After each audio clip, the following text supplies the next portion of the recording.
What's up, guys? Jordan here from Show Me Vegas with the first installment of a brand new series of videos where I'm going to take a deep dive into the different parts of Sin City. I'm going to show you the sights, the sounds, the places to stay, the pros and cons of staying in each area so that you might know where you want to stay on your next trip. We're going to lead it off with the South Strip in this episode, so let's get going.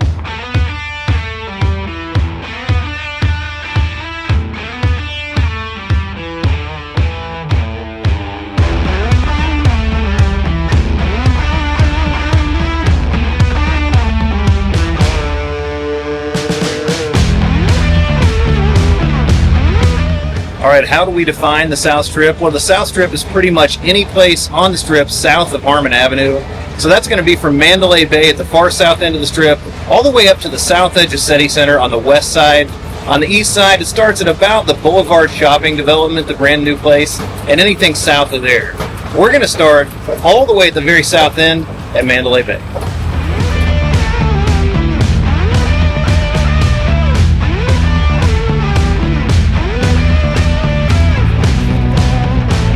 Now, the easiest way to get down here to Mandalay Bay is the way I just came. I hopped on the tram at Excalibur. These three properties south of Tropicana Avenue are kind of on an island down here, and they're all three owned by MGM Resorts. So there's a tram that connects the three properties. If you're coming all the way to Mandalay Bay, highly recommend this one. Yes, you can walk in between the three properties without going outside, but it's a pretty long way. All right, let's go check it out.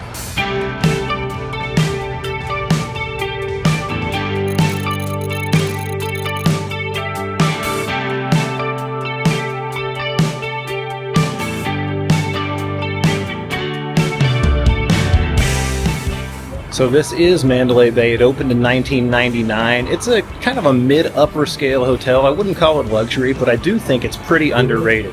I've stayed here a couple of times and loved it. I'm going to walk around, show you a few of the highlights. If you want to see more of this property, check out this video that I'm going to put in the description box down below from my stay here last summer. Right down this way is beach level. That's how you get to Mandalay Bay Beach, the pool area here, which is easily top 3 in Vegas. Awesome pools here. This hotel is 43 stories tall, and up on the top floor is the foundation room, one of 2 rooftop lounges you're going to find in this complex. I'll show you the other one in a minute. One thing you're going to notice about Mandalay Bay is how spacious and laid back the casino floor is. Definitely one of the things I like about it. A couple of other things of note here at Mandalay Bay. Right back this way you're going to find the Michelob Ultra Arena. Hosts a lot of concerts, and it's also the home of the Las Vegas Aces and the WNBA. And right down this way you'll find Swingers Mini Golf, brand new mini golf concept that originated in London and just opened here in Las Vegas a couple of months ago. Back to the tour in just a second, but quickly I want to tell you how I stay secure online when I'm bouncing back and forth between all these hotels. I do it by using the sponsor of today's video, Surfshark. You've probably heard of Surfshark before, but you might not know all the benefits of using a top-notch VPN like Surfshark while you're traveling. Surfshark provides user-friendly privacy and security solutions that protect your personal information online, defend your devices against viruses and malicious software, and guarantee the security of your emails, credit cards, and other sensitive data. In other words, Surfshark makes sure you are secure when you're using that public Wi-Fi at the hotel, or the coffee shop, or the airport for that matter. What's even more, it's a great tool to use while you're traveling because it allows you to set your location on one of 3,200 plus servers across 100 different locations. So no matter where you are in the world, you still have access to your favorite websites and streaming catalogs. There are tons of benefits to using Surfshark, and I wish I could tell you about all of them, but time doesn't allow. Instead, go to surfshark.com/showmevegas to sign up and get 4 additional months for free. I'm sure you're going to love it, but just in case you don't, they also offer a 30-day money-back guarantee, so there's absolutely no risk to you. While you do that, I'm going to get back to showing you around Las Vegas.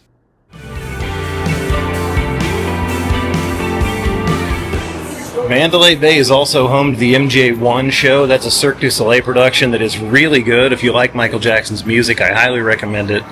Also back here at the back is the W Hotel. This used to be Delano. As a matter of fact, right there on that wall, it used to say Delano. Recently rebranded to a W Hotel. Renovations to come in the future. If you do want to see what it was like to stay here when this was Delano, I'll put a link for another video in the description box down below. It hasn't changed much, but it will in the future. Also here in the W Hotel is Skyfall. That's the other rooftop lounge here in this property. That one, apparently, I've never been there, but it has better views than even the Foundation room. Lastly, before we leave Mandalay Bay and move on to the next property, Mandalay Bay and Luxor combined have the best access to Allegiant Stadium. The walkway over to the stadium is right behind me. On game days, they close down the overpass, and you can easily walk from this property to the stadium. I said there would be pros and cons along the way, so here's a pretty big pro. If you're a sports fan, the South Strip is for you. I just showed you where Allegiant Stadium is and Michelob Ultra Arena. Later on, we'll see T-Mobile Arena. All three in the South Strip. All of Las Vegas's professional sports are played down here in the South Strip. Pretty big pro if you like sports.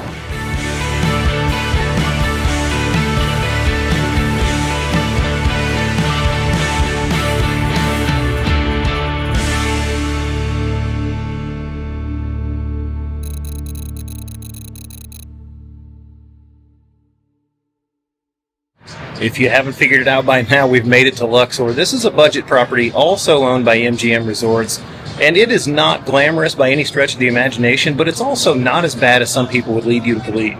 Let me show you some of the things I like about this hotel. Luxor is packed full of attractions like these three right here, King Tut's exhibit, the Titanic exhibition, and Bodies, the exhibition. It's also got a couple of different theaters. Blue Man Group is here, as well as Carrot Top and Fantasy. Those two shows have been running in Las Vegas for a very long time. If you do want to see what it's like to stay here, of course, again, I will put some links in the description box down below. I have a couple of videos on this hotel, and you might just be surprised. I'm not going to spend too much time here because I need to keep moving on. There's a lot to show in the South Strip. I'll probably just import some B-roll from my old videos.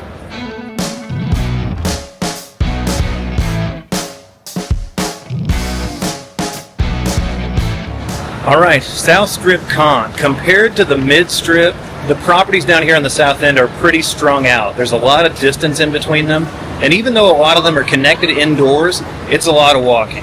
Thankfully today, the people mover is working.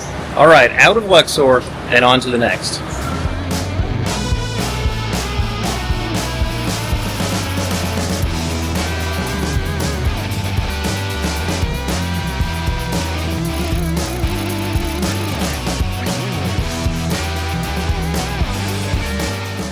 The Dirty Castle. That's right, this is Excalibur, and this place gets as much hate as just about any hotel on the Strip. But does it deserve it?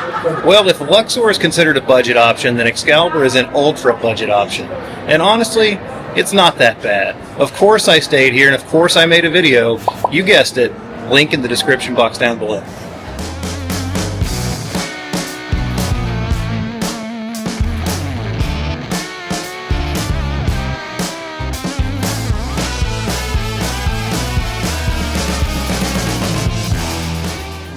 I do have to say, regardless of how you feel about the rooms in the casino here, you've got to love this architecture.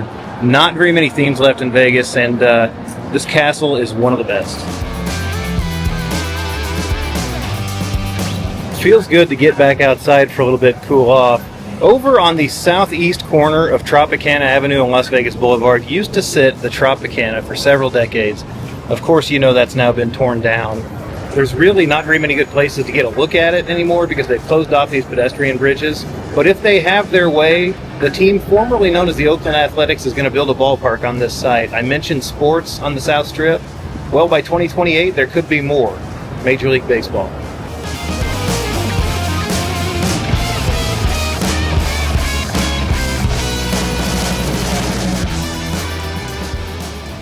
Alright, up until now we've been on the extreme South Strip, but we're about to get into the teeth of it now. We're crossing Tropicana Avenue, headed toward New York, New York.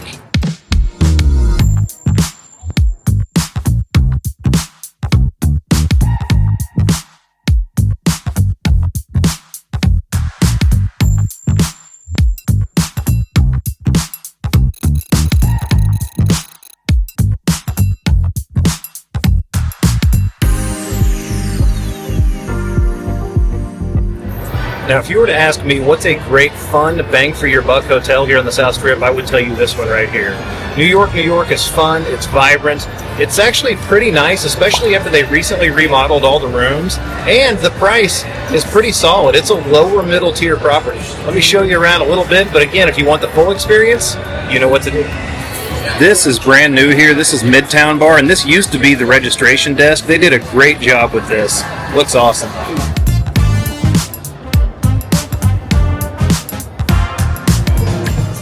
Upstairs here, there is a great arcade and, of course, the famous roller coaster. There's a video out there on the channel where I had an all-day pass to the roller coaster. You'll have to watch that video to find out how many times I rode it.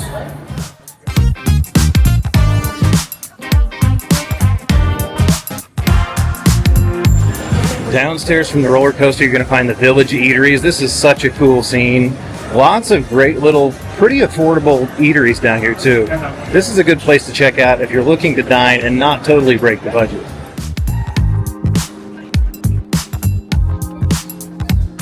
Right adjacent to New York, between it and Park MGM, you're going to find the Park. The Park is essentially a pedestrian walkway that leads to T-Mobile Arena. There's some food vendors and a couple of bars. It's pretty cool, but it's definitely a lot busier on game day or any time an event is taking place at T-Mobile Arena.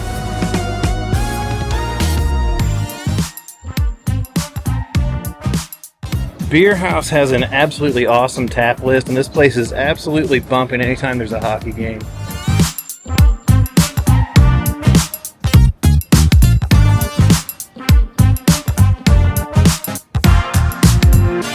At the end of the park is T-Mobile Arena, nicknamed the Fortress, home of the Vegas Golden Knights, and so much more. UFC, tons of concerts. If you want to know more about attending an event at T-Mobile Arena, check out this video. You know where the link is. If you're a fan of Salt Bae and want one of those $2,400 steaks, you're out of luck. Nusret right here, the celebrity chef restaurant that opened a couple of years ago, actually just abruptly closed a few days ago. Of course, right down here at the end of Toshiba Plaza, as well as the entrance to Park MGM. We're headed there next, but for now, I'm starving, and I want to go get a burger. I know just the place.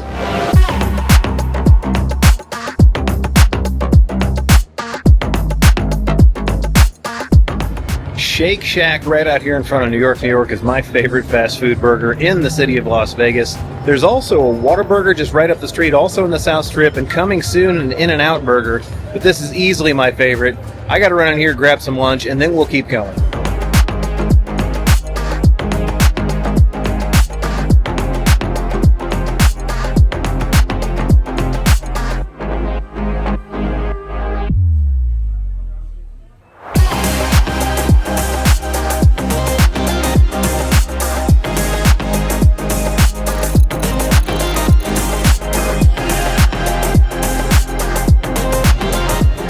Park MGM is definitely one of my favorite casinos in all of Las Vegas, but probably because I have a soft spot for it.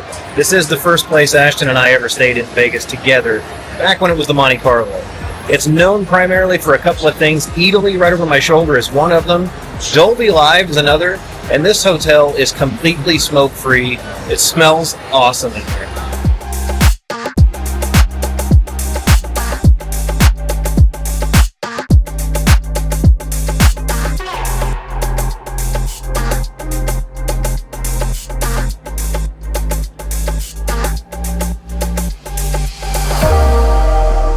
In addition to Eataly and a smoke-free atmosphere, Park MGM also offers Dolby Live, one of the best live performance venues on the Strip, as well as Nomad, which is a hotel within a hotel. It occupies the top 4 floors at Park MGM, and just 2 nights after this filming, I stayed there. If you want to see more about that experience, don't forget to subscribe and turn on your notification bell.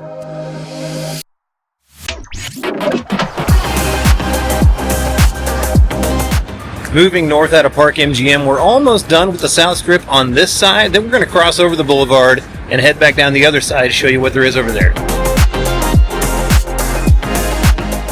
Just north of Park MGM, there's a CVS. This is very convenient if you're staying on this side of the Strip.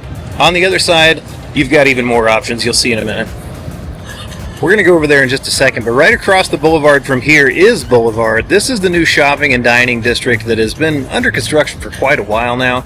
It was supposed to open last year, but so far just a few stores have opened. There's a Puma store down there.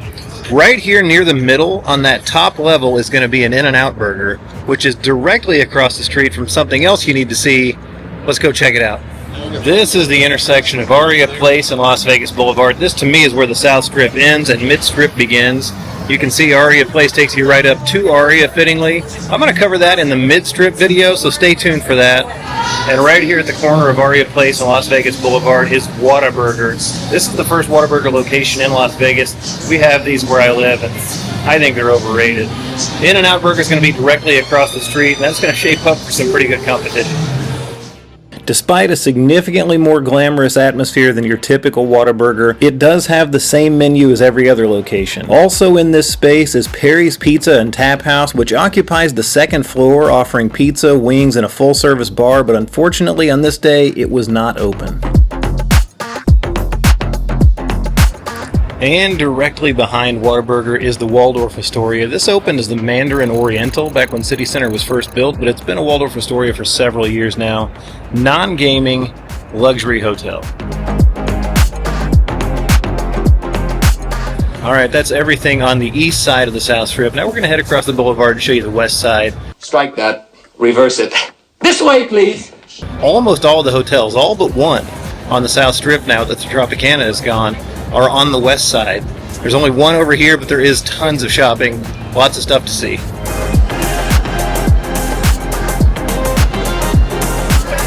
Right directly across from Park MGM, you've got a Denny's, an ABC store, which is vitally important.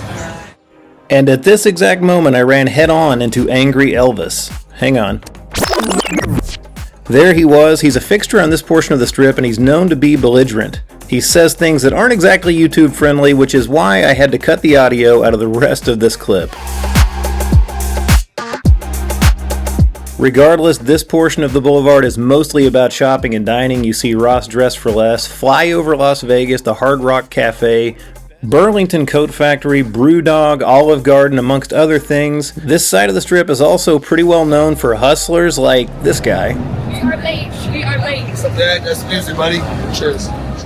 So yeah, don't ever take anything that's being handed to you on Las Vegas Boulevard. I've never been a big fan of this area. Hopefully it improves when that Boulevard shopping development right in front of us opens its doors sometime this year. So why even come over to this side right now? Well, there's this. And if you're looking to avoid those high convenience store prices inside the casinos, come over to this side. There's a Walgreens as well as a Target, in addition to now 2 ABC stores.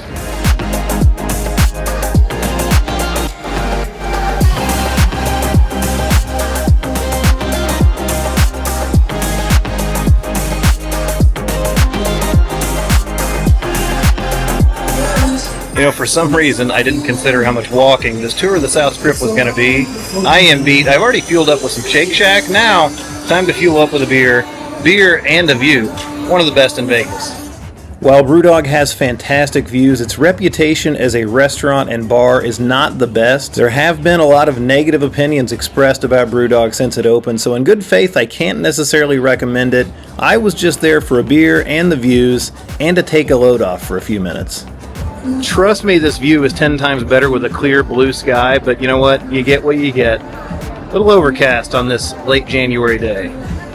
I must say, for 3 o'clock on a Friday afternoon, it was absolutely dead, and that might not be a coincidence. Oh yeah, also, this was a mere $12 plus tax and tip. Back on the strip, this area is loud, and the audio for my clip turned out to be a complete mess, so let's hit that super speed up.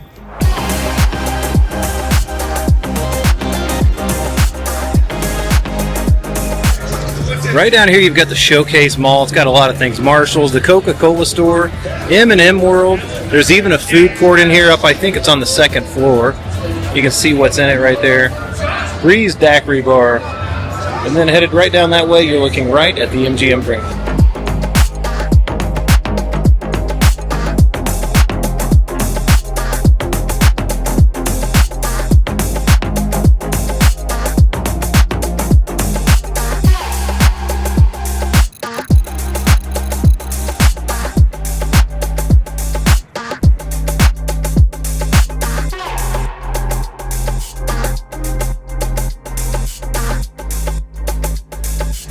And here we are at the only hotel on the east side of the South Strip.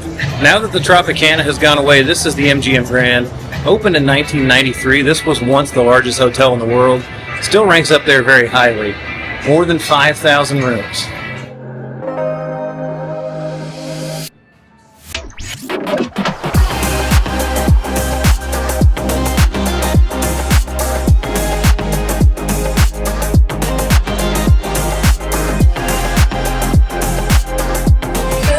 I also stayed last night at the Signature at the MGM Grand, so if you want to see more of this place, be sure and check out that video. It should be out before this one.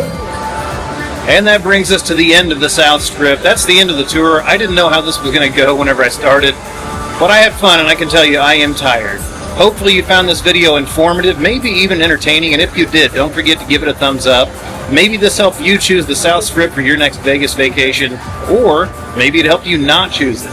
Either way, don't forget to subscribe to the channel if you like this content, and turn on that notification bell so you get notified anytime we drop new content. That's it for this one. I got to be moving on. We'll see you in that next episode because there's always more for us to show you on Show Me Vegas.